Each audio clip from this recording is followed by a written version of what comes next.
आज हम देखेंगे डीमन स्लेयर के एपिसोड नंबर 8 को। अगर आपने अब तक इसके पिछले एपिसोड्स नहीं देखे हैं तो उसकी लिंक आपको डिस्क्रिप्शन में मिल जाएगी। तो चलिए जानते हैं आगे की कहानी को एपिसोड नंबर 8 के साथ, जिसका नाम है the smell of enchanting blood. तो पिछले एपिसोड में हमने देखा था कि तांजीरो नेजुको की मदद से उस स्वैम्प डीमन और उसके क्लोन्स को मार गिराता है। इसके बाद उसे अगले मिशन के लिए टोक्यो शहर में भेजा जाता है और तांजीरो को वो डीमन मिल जाता है जिसने उसकी फैमिली को मारा था। उसका नाम मुजान है और ये यहाँ इंसानों के बीच छुप कर रहता है। अब इससे पहले तांजीरो कुछ कर पाता, मुजान भीड़ में चल रहे एक आदमी के गले पर चुपके से पंजा मार देता है, जिसके कुछ ही देर में वो आदमी एक डीमन में बदल जाता है और वो अपनी ही वाइफ को काटने लगता है। तांजीरो को कुछ समझ नहीं आता कि वो क्या करे, तो वो सबसे पहले तो उस लेडी को उस आदमी से दूर कर देता है और उस डीमन को अपनी पूरी ताकत से रोके रखने की कोशिश करता है। आसपास भीड़ जमा हो जाती है क्योंकि ज्यादातर लोगों को डीमंस के बारे में कोई जानकारी नहीं है। वो लेडी अपने हस्बैंड को देखने आना चाह रही होती है,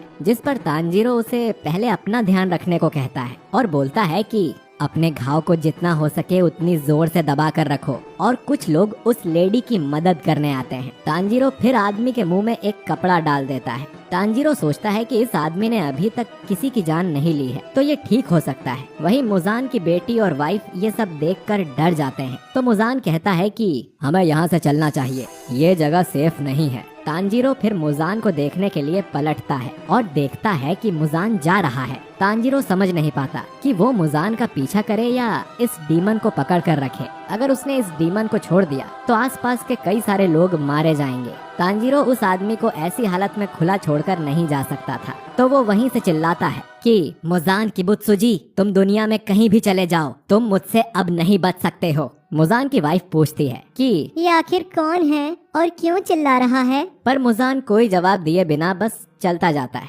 तांजीरो आगे चिल्लाता है कि तुम जितना चाहो उतने दूर भाग सकते हो, मैं तुम्हें नर्क में भी ढूंढ निकालूंगा और मरते वक्त जो तुम आखिरी चीज देखोगे वो मेरी तलवार होगी। तुमने जो किया है उसके लिए मैं तुम्हें माफ नहीं करूंगा। इतने में वहाँ पुलिस आ जाती है और तांजीरो को उस आदमी के ऊपर से हट जाने को कहने लगती है। वहाँ के लोगों को लग रहा होता है कि इस आदमी ने पी रखी है। पुलिस तांजीरो से बार बार हटने को कहती है, जिस पर तांजीरो कहता है कि हमें इसे बांधना पड़ेगा और सिर्फ मैं ही हूँ जो इस आदमी को पकड़ कर रख सकता है। पुलिस को तांजीरो एक बच्चा लगता है जो कि जिद कर रहा है। तो फिर वो कहते हैं कि अगर तुम नहीं हटे तो हमें तुम पर फोर्स इस्तेमाल करना पड़ेगा, और वो एक डंडा उठा लेते हैं। तांजीरो फिर भी नहीं हिलता है तो वो लोग उसे बस मारने ही वाले होते हैं। लेकिन तभी वहाँ अचानक से हवा में फूल बहने लग जाते हैं और एक लेडी दिखाई जाती है जो अपना हाथ काट कर ऐसी फ्लावर वाली स्मेल निकाल रही थी। पुलिस और लोग सोचने लग जाते हैं कि ये फूल यहाँ कहाँ से आ गए। फूलों की स्मेल इतनी बढ़ जाती है कि पुलिस वालों को अपने आसपास की चीजें दिखाई देना बंद हो जाती हैं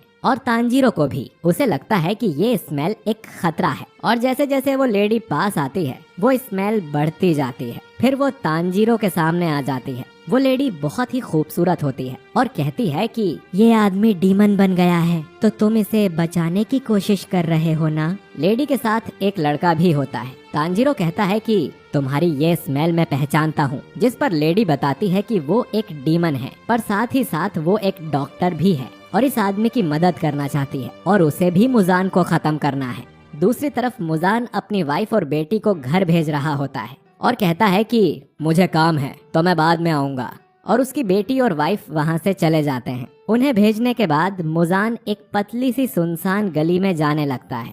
वहीं थोड़ी दूरी पर दो भाई और एक लड़की शराब के नशे में उसी रास्ते से आ रहे होते हैं। छोटा भाई बहुत ही नशे में होता है और गाते गाते गलती से उसकी टक्कर मुजान से हो जाती है। मुजान फिर भी उससे माफी मांगता है, माफ करना, और आगे बढ़ने लग जाता है। पर वो लड़का बहुत ही नशे में होता है तो वो मुजान को जाने नहीं देता। मुजान कहता है कि मैं थोड़ा जल्दी में हूँ, मगर वो लड़का मुजान से लड़ने लग जाता है। वो कहता है कि तुम अमीर हो तो क्या, तुम्हारी सफेद शक्ल देखकर लगता है कि तुम पहले ही मर चुके हो। ये सुनते ही मुजान को गुस्सा आ जाता है और वो उस लड़के को इतनी तेज पंच करता है कि वो दीवार से लग जाता है और उसकी मौत हो जाती है। उसका बड़ा भाई ये देखता है और पूछता है कि क्या तुमने मेरे भाई को मार दिया, और वो भी मुजान को मारने आने लगता है। लेकिन उसे भी मुजान किक करके हवा में उछाल देता है और उसकी भी मौत हो जाती है। उसके साथ वाली लड़की उन दोनों भाइयों को मरा हुआ देखकर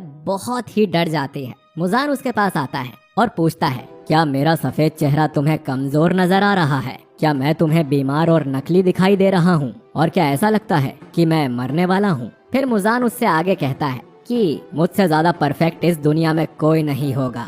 मुजान अब अपना एक नाखून निकालता है और उस उंगली को लड़की के सिर में घुसा देता है। वो कहता है कि चलो देखते हैं, मेरा खून अगर तुम्हारी बॉडी में डलते जाता है तो क्या होता है। वो लड़की दर्द से कांपने और तड़पने लग जाती है। उसकी बॉडी अजीब सा कलर और शेप लेने लगती है और उस लड़की का शरीर इतने सारे डीमन ब्लड को सह नहीं पाता और कुछ ही सेकंड्स में वो लड़की जलकर राख हो जाती है। मुजान अब खड़ा होकर एक चुटकी बजाता है जिससे दो डीमन अचानक से उसके पीछे आकर खड़े हो जाते हैं। मुजान उनसे कहता है, यहाँ कोई डीमन स्लेयर आया है जिसने हैनाफुडा इयररिंग्स पहनी है, तो तुम्हें उसका सिर मेरे पास लेकर आना है।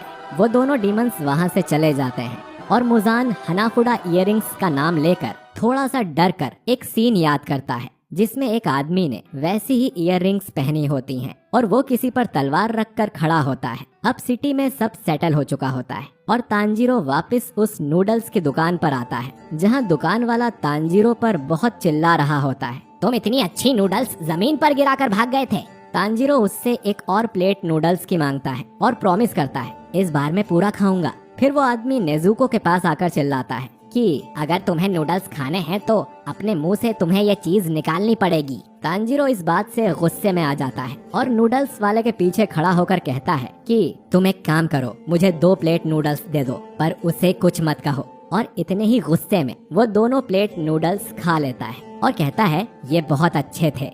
नूडल्स वाला भी इससे खुश हो जाता है और तांजीरो और नेजुको अब वहाँ से जाने लग जाते हैं। उन्हें थोड़ी सी आगे वो लड़का दिखाई देता है जो उस डीमन लेडी के साथ था। वो कहता है कि उसकी मैडम उन दोनों को बुला रही है ताकि वो दोनों एक सेफ जगह पर रह सकें। तांजीरो पहले मना करता है, फिर मान जाता है। वो लड़का नेजुको के बारे में कहता है कि तुम जानते हो ना कि ये लड़की एक डीमन है, मैं तो इसे देख भी नहीं पा रहा हूँ क्योंकि ये बहुत बुरी दिखती है। तांजीरो को दोबारा गुस्सा आ जाता है और वो लड़के पर भी चिल्लाना शुरू कर देता है। वो बताता है कि उसके शहर में नेजुको सबसे खूबसूरत लड़की है और तुमने ऐसा कहा, इसके लिए मैं तुम्हें कभी माफ नहीं करूंगा। वो तीनों अब एक रास्ते के एंड पर पहुंच जाते हैं और तांजीरो पूरे रास्ते भर उस लड़के को नेजुको की खूबसूरती के बारे में कहता रहता है और इतने में वो लड़का उस दीवार के अंदर चला जाता है और उन्हें भी वैसा ही करने को कहता है। तांजीरो देखता है कि ये जादुई दीवार है जिसके अंदर बहुत बड़ा घर बना है और वो लेडी यहीं रहती है। वो लड़का अंदर आने से पहले तांजीरो को धमकी देता है कि तुम दोनों मैडम को परेशान नहीं कर सकते क्योंकि मैं सिर्फ मैडम के कहने पर ही तुम्हें यहाँ लाया हूँ।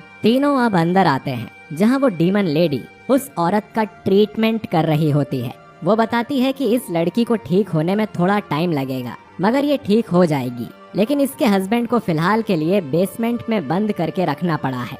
तांजीरो पूछता है कि आप डीमन हो तो क्या आपको इंसानों का खून नहीं पीना होता है, जिस पर वो लड़का तांजीरो को मार कर कहता है कि तुम्हें ऐसा नहीं कहना चाहिए। वो लेडी उसे ऐसा करने से मना करती है और बताती है कि उसका नाम तमायो है और उस लड़के का नाम युशिरो। तमायो कहती है कि वो डीमन है मगर उसने अपनी बॉडी को सिचुएशन के हिसाब से चेंज कर लिया है और साथ ही मुजान के श्राप को भी खुद से हटा दिया है। तांजीरो ने पूछा, कैसा श्राप? तो तमायो उन्हें लेकर दूसरे रूम में आ जाती है। वो बताती है कि उन्होंने खुद को बहुत चेंज किया है और अब वो बस थोड़े से खून के सहारे जिंदा रह सकते हैं। वो दोनों गरीब लोगों से उनका थोड़ा सा खून डोनेशन के नाम पर खरीद लेते हैं। इससे तांजीरो को समझ आता है इनमें से बाकी डीमंस जैसी स्मेल नहीं आती है, लेकिन फिर भी इन्हें खून की जरूरत है। फिर तमायो कहती है कि युशिरो के साथ भी ऐसा ही है क्योंकि उसे तमायो ने ही डीमन बनाया है। तांजीरो शॉक होकर पूछता है कि तुमने ये कैसे किया? तमायो कहती है कि सिर्फ मुजान ही लोगों को डीमन बना सकता है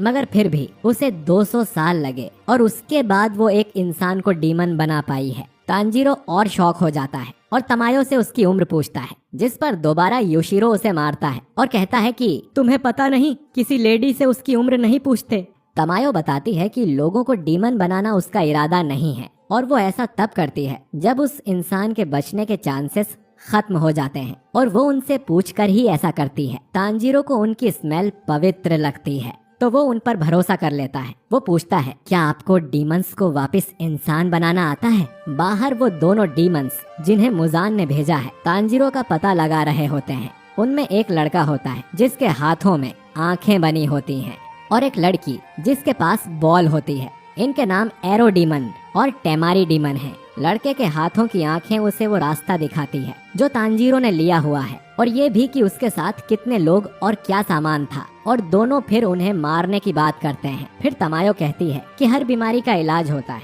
तो इसका भी होगा, हालांकि उसका पता लगाना अभी बाकी है, और तांजीरो की उम्मीदें टूट जाती हैं। तमायो कहती है कि वो इसका पता लगा लेगी, लेकिन इसके लिए उसे तांजीरो की मदद चाहिए। वो कहती है कि एक तो उसे टेस्ट करने के लिए नेजुको का ब्लड चाहिए क्योंकि नेजुको सबसे अलग डीमन है, और दूसरा कि उसे ऐसे डीमंस का ब्लड चाहिए जो मुजान के खास हों और उसी की तरह ताकतवर हों, तभी वो इसका इलाज ढूंढ पाएगी। पर ये काम बहुत मुश्किल होगा। तांजीरो कहता है कि अगर यही एक रास्ता है तो मैं ऐसा ही करूँगा, क्योंकि इस इलाज से सिर्फ नेजुको ही नहीं बल्कि बहुत सारे लोग ठीक हो पाएंगे। तभी युशिरो का मंत्र टूट जाता है और वो सबको झुकने को बोलता है। इतने में दो तेमारी बॉल्स दीवार तोड़ती हुई अंदर घुस जाती हैं, जो कि मुजान के डीमन की होती है। वो और दूसरा डीमन बाहर खड़े होते हैं और बात करते हैं कि उन्हें इन सबको कैसे मारना चाहिए, जिस पर लड़की कहती है बहुत बुरी तरीके से। और उनकी डरावनी प्रेजेंस से वो चारों घबरा जाते हैं और ये एपिसोड यहीं पर एंड हो जाता है। तो दोस्तों, क्या तांजीरो इन दोनों ताकतवर नए डीमंस को हरा पाएगा? जानने के लिए अगला एपिसोड बिल्कुल भी मिस मत करिएगा। अगर आपको ये वीडियो पसंद आया है तो इसे लाइक और शेयर करने में कंजूसी मत करिएगा। साथ ही कमेंट करके बताइए कि आपको ये एपिसोड कैसा लगा। बाकी मैं मिलता हूँ आपसे बहुत ही जल्द एपिसोड नंबर 9 के साथ। शुक्रिया।